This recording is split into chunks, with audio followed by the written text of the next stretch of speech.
চেনেলৰ অন্য এটা ভিডিঅ'লৈ আপোনালোকক পুনৰবাৰ স্বাগতম জনাইছোঁ। আজি মই আপোনালোকৰ ওচৰলৈ আগবঢ়াম আন এটা সুন্দৰ ৰেচিপি ভিডিঅ'টো চাই যদি ভাল পায় তেন্তে প্লিজ এটা লাইক কৰি দিব আৰু চেনেলটো ছাবস্ক্ৰাইব কৰি দিব যাতে মই আগলৈ নতুন নতুন ভিডিঅ' বনাবৰ বাবে উৎসাহ পাওঁ। এই ৰেচিপিটো বনাবৰ বাবে মই ব্যৱহাৰ কৰিছোঁ এইখিনি পাৰ মাংস, দুটা নহৰু এনেদৰে ফুটিয়াই লৈছোঁ, লগতে লৈছোঁ দুটা কেঁচা জলকীয়া, এটুকুৰা আদা, লং, ইলাচি, জালুক আৰু কেইখিলামান নৰসিংহৰ পাত। আৰু এইখিনি পিঁয়াজ মই এনেদৰে কাটি লৈছোঁ। ইয়াত দুটা ডাঙৰ চাইজৰ পিঁয়াজ আছে আৰু লৈছোঁ এটা বিলাহী।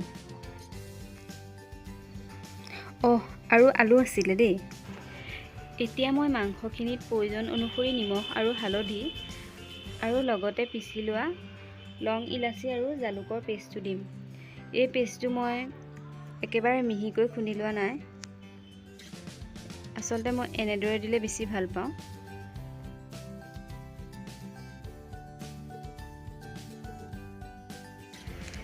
আৰু ইয়াতে দিম অকণমান মিঠাতেল। এতিয়া মই এইখিনি ভালদৰে মিক্স কৰি লৈছোঁ। এনেদৰে অকণমান সময় ৰাখি দিম। এতিয়া গেছত পেনখন পাতি লৈ পেনখন গৰম হোৱাত তাত প্ৰয়োজন অনুসৰি মিঠাতেল দি দিম। যিমান প্ৰয়োজন হয় সিমান দিব আৰু মই বেছি মিঠাতেল নাখাওঁ।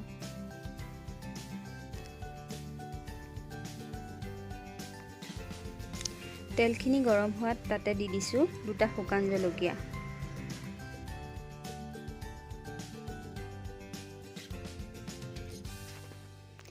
এতিয়া মই ইয়াতে দি দিছোঁ পিঁয়াজ, নহৰু আৰু আদাৰ পেষ্টটো।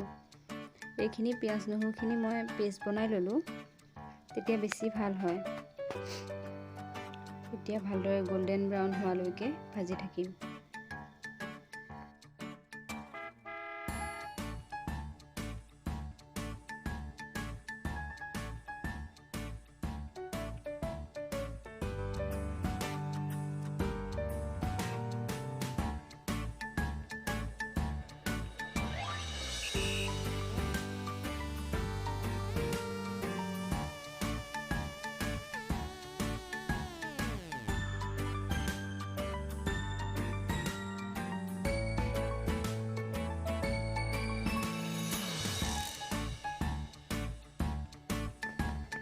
হৈ গৈছে এইখিনি। এতিয়া মই ইয়াতে মাংসখিনি দি দিম।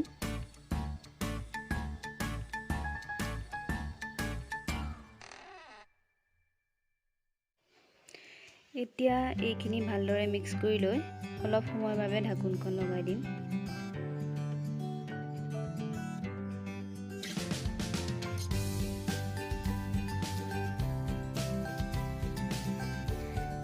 এয়া দেখিছে নহয়। এতিয়া মই ইয়াতে দি দিম নৰসিংহৰ পাতকেইটা। নৰসিংহৰ পাত দিলে মাংসৰ টেষ্টটো অলপ সুকীয়া আহে। এটা বেলেগ মছলাৰ কাম কৰে, মই বহুত ভাল পাওঁ। আপোনালোকেও দি চাবচোন এনেদৰে। অলপ সময়ৰ বাবে আকৌ ঢাকোন লগাই দিম।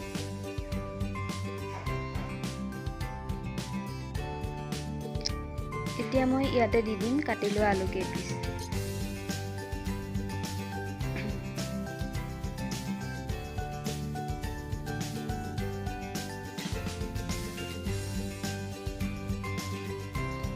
অলপ সময়ৰ বাবে লৰাই আকৌ ঢাকোনখন লগাই দিম।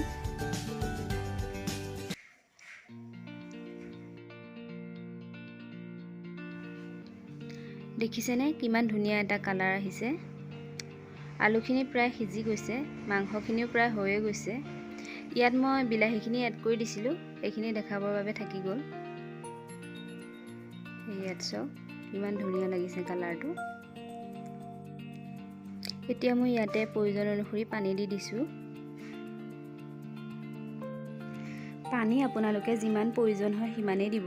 মই ইয়াত অলপ বেছিকৈ দিছোঁ কাৰণ মই পাৰ মাংসত জোলটো বেছি হ'লে অলপ ভাল পাওঁ খাই। এতিয়া ঢাকোনখন লগাই অলপ সময়ৰ কাৰণে উতলিবলৈ দিম।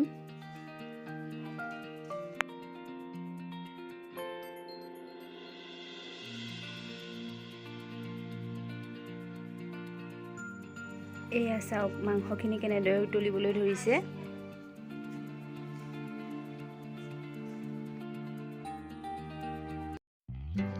এতিয়া চাওক আমাৰ পাৰ মাংস খাবৰ বাবে ৰেডি হৈ গ'ল।